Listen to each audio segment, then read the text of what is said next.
di sini saya akan menjelaskan tentang alat reproduksi wanita. Yang pertama ada ampula.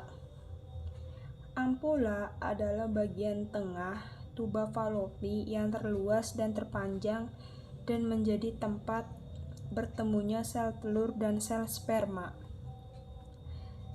Selanjutnya ada perimetrium.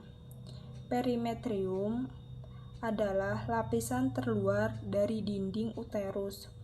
Fungsinya sebagai pelindung rahim.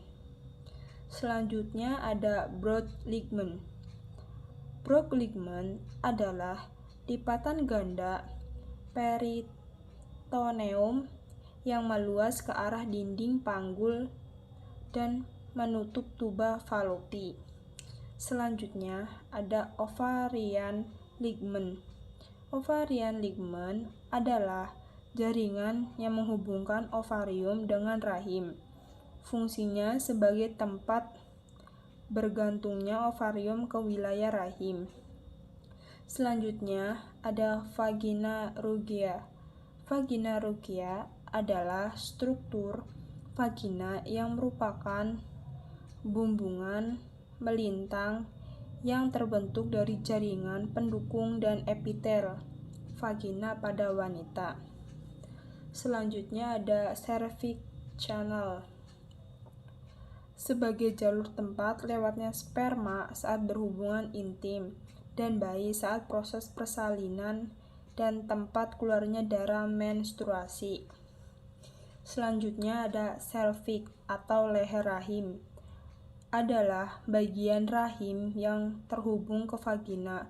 Fungsinya untuk memproduksi lendir yang membantu menyalurkan sperma dari vagina ke rahim saat berhubungan intim. Selanjutnya ada mesovarian. Mesovarian adalah bagian dari ligamen rahim yang terluas untuk menahan ovarium. Selanjutnya ada vagina. Vagina adalah saluran yang memiliki tabung berotot guna menghubungkan leher rahim dengan bagian luar tubuh. Lubang vagina juga sebagai saluran untuk melahirkan bayi. Selanjutnya ada ovarium.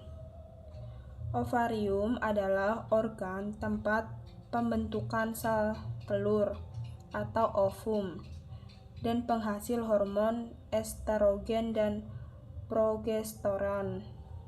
Selanjutnya di sini ada infundibulum. Infundibulum berfungsi menangkap ovum yang matang dan menampung sel ovum yang telah ditangkap oleh fimbriae. Selanjutnya ada internal orifice atau disebut lubang internal rahim atau internal cervix. Adalah penyimpetan bagian dalam rongga rahim. Selanjutnya ada isthmus of uterus. Merupakan bagian utama yang mengelilingi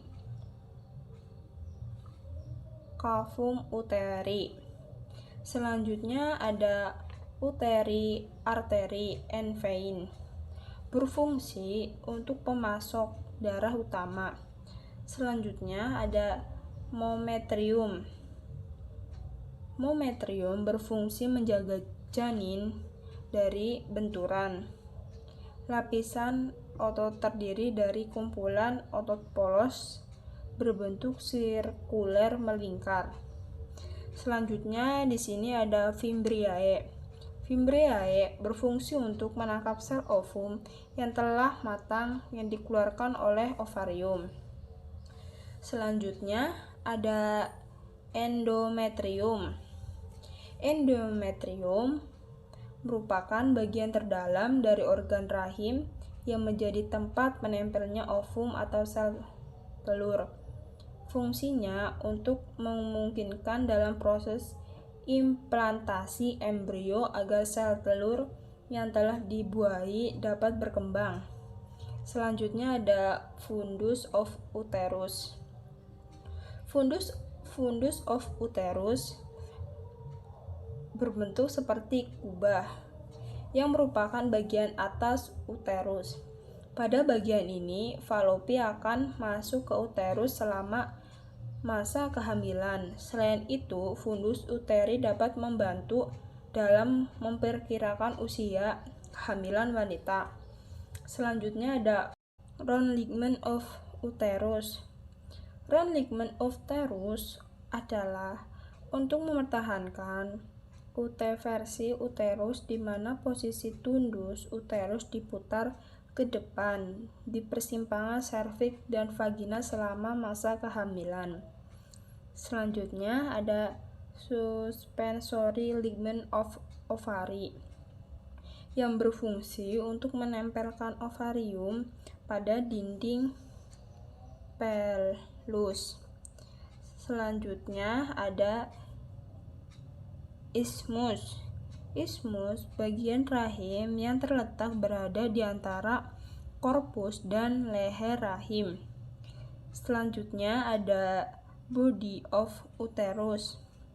Body of uterus merupakan organ dalam sistem reproduksi manusia yang berbentuk sebuah pir uterus.